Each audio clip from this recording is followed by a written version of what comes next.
ඇමතිවරයා දේශපාලනය කර කර ඉන්නවා සෞඛ්‍ය ශිෂ්ට්‍ර සාකච්ඡාවක්වත් නැහැ වාඩි වෙන්නෙත් නැහැ මුකුත් වෙන්නෙත් නැහැ.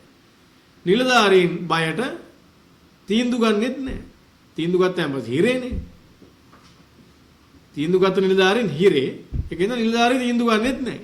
ඇහුවම කියන්නේ අපිට මේ වෙලාවේ මේ කලින් කරපු විදියට වැඩ කරන්න බෑ. ඒකෙන්ද අපි පරිස්සමින්. ඒගොල්ලෝ පරිස්සමින් ඇමති තීන්දුව ගන්න සෞඛ්‍ය ශිෂ්ට්‍ර අනතුරේ. වෛද්‍ය සංගමේ දැන් මාසයක් තිස්සේ වෘත්ති සමිති ක්‍රියාමාර්ගයකට යනවා. හරි. ඒවට උත්තර නැහැ. සාධාරණ ඉල්ලීම් පිළිබඳව කතා කරලා දෙන්න පුළුවන් ඒවා දීලා බැරිය බෑ කියන්න බෑ. එහෙමනේ සාමාන්‍යයෙන් හැසිරෙන්නේ. ඇමතිවරේ කාණ්ඩුවක් වුණා ඒ මුකුත් නැහැ. හරි. වාහනයක නග්ගලා තමන්ගේ ගෝල බාලය 20ක් 25ක් විතර රෝහල් වලට ගිහලා වොයිස් කට් දෙදී යනවා. වැඩ වර්ධනය කරන කණ්ඩායමට විරුද්ධව.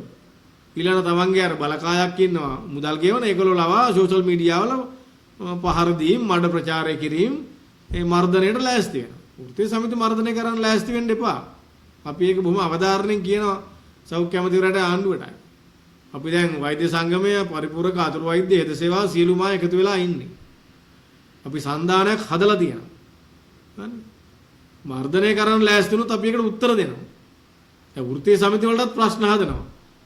රිපෝට් එකක පොඩි වැරද්දක් තිබුණාම ලේබර් ඩිපාර්ට්මන්ට් එකේ ඇඟට එනවා.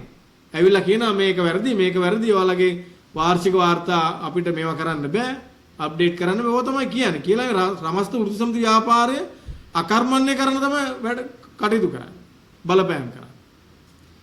කම්කරු දෙපාර්තමේන්තුවේ ඉන්නේ වෘත්තීය සමිති ප්‍රවර්ධනය කරන්නේ. කලෙක්ටිව් බාගේනින් වෘත්ති සමිති හදන්නේ ඇයි? කලෙක්ටිව් බාගේනින් වලට ලෝකේ. ඒක තමයි ලෝකේ පිළිගත්තේ. ලේබර් මිනිස්ටර් ගිහිල්ලා ජිනීවා වලට ඒක පිළි අරගෙන එන හැම අවුරුද්දකම. කම්කරු මේ ILO එකේ සැසියේදී ඉන්ටර්නැෂනල් ලේබර් ඕගනයිසේෂන් එකේ මමත් එක්කත් ගියා කම්කරු එමුතුරු 7 පාරක් ජිනීවා වලට. ඒ හැම අවුරුද්දකම පිළි අරගෙන එන්නේ. කියන්නේ කලෙක්ටිව් බාගේනින් කියන වෘත්තීය සමිතියේ ක්‍රියාවලියට සහයෝගය පළ කරනවා කියලා තමයි නිතරම කියන්නේ. සහයෝගය පළ කරන තමයි සෞඛ්‍ය මේ ලේබර් මිනිස්ට්‍රි එක හැදිලා තියෙන්නේ. කම්කරු අමාත්‍යාංශය හැදිලා තියෙන්නේ.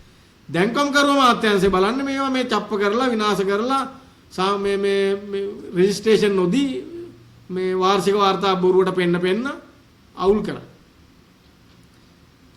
ලේබර් මිනිස්ට්‍රියේ තියෙන ඒකට නෙමෙයි කියන එකත් අපි කරුණා කරලා කියනවා. එවනම් ලේබර් මිනිස්ට්‍රි එකක් ඕනේ නැහැ. හැබැයි ජාත්‍යන්තර නීතිය අනුව මතක තියාගන්න කියලා අපි කියනවා ආණ්ඩුවටත් ලේබර් මිනිස්ට්‍රි එකටත් ට්‍රේඩ් යුනියන් ඇක්ෂන් ගන්න ලියාපදිංචියක් ඕනේ නැහැ කියනවා. ඒකත් මතක තියාගන්න. දැන් අපි සෞඛ්‍ය සන්ධානයේ ස්ට්‍රයික් කරලා ලියාපදිංචි කළා. දැන් සෞඛ්‍ය සම්මේලනයේ විදියට ඇක්ෂන් ගන්නවා අපි ඉස්සරහට. මේ විදියට නම් යන්නේ. ඒ ලියාපදිංචි කළාද නැහැ. ඉතින් පුළුවන් නම් නවත්තන්න. ඒක නිසා මේ හයිරංකාරකමට මර්ධනයට ඇවිල්ලා මේ ප්‍රශ්න බේරන්න බෑ. ලංකාවේ තිබිච්ච කිසිම ආණ්ඩුවක් වෘත්ති සමිති ව්‍යාපාරයට මේ විදියට බලපෑම් කරේ නැහැ. මේ විදියට මර්ධනය කරන්න ආවේ නැහැ. ඒක නිසා ඒකට ලෑස්ති වෙන්න එපා. ඒකට එහෙම වුණොත් අපි උත්තර දෙන්න ලෑස්ති කියන එකක් කියනවා. හෙද සේවාවේ ප්‍රශ්න වලට අපි සෞඛ්‍ය අමාත්‍යවරයාට කියනවා සති දෙකක් ඇතුළත වාඩි වෙලා අපි කතා කරමු කියලා. ඒ සති දෙක ඇතුළත උත්තරයක් හම්බ වෙන්නේ නැත්නම් අනිවාර්යයෙන්ම වෘත්ති සමිති ක්‍රියාමාර්ග අපි ආරම්භ කරනවා. අපි මේ ආණ්ඩුවත් එක්ක 2025 ජනවාරි මාසෙත් වෘත්ති සමිති ක්‍රියාමාර්ග පටන් ගත්තා. බජට් එකෙන් දීමනා කපපු වෙලාවේ ආණ්ඩුවට අන්තිමට සිද්ධ වුණා පල්ලම් බහින්න. ආණ්ඩුව උසස් වීම කැපුවා, දීමනා කැපුවා. අන්තිමට ආණ්ඩුව පිළි අරගෙන උසස් වීම ටික දුන්නා. දීමනාවල සූත්‍රය දුන්නා. ගණන් ටික කිව්වා සල්ලි නෑ පස්සේ දෙන්නම් කියලා. ඉතින් පස්සේ දෙන්නම් කියප එක තාම නෑ. ඒකත් අපි ඉල්ලනවා. දැන් ආර්ථිකය හොඳයි කියලා ආණ්ඩුව කියන්නේ ට්‍රිලියන ගාණක් බදු මුදල් එකතු වුණා නම් දෙන්න බැරි. සල්ලි තියනවා කියලා නේ කියන්නේ. ඉන්නේ කල්ලිකුත් වෙච්ච චෙක්පත් දුන්නාට සල්ලි තියනවා කියලා කියනවා. ඒක නිසා මේ සමස්තය බේරගෙන වාඩි වෙලා කතා කරලා ප්‍රශ්න විසඳගමු කියන එක තමයි ආණ්ඩුවටයි සෞඛ්‍ය අමාත්‍යවරයාට කියන්නේ. එහෙම නැති වුණොත් අපි අනිවාර්යයෙන්ම ට්‍රේඩ් යුනියන් ඇක්ෂන් වලට යනවා. හෙද සේවාව විතරක් නෙවෙයි සමස්ත සෞඛ්‍ය සේවාවම එවැනි තත්යකටපත් කරගන්න නැතුව ප්‍රශ්න විසඳන්න කියන එකයි කියන්නේ. බොහොම ස්තුතියි.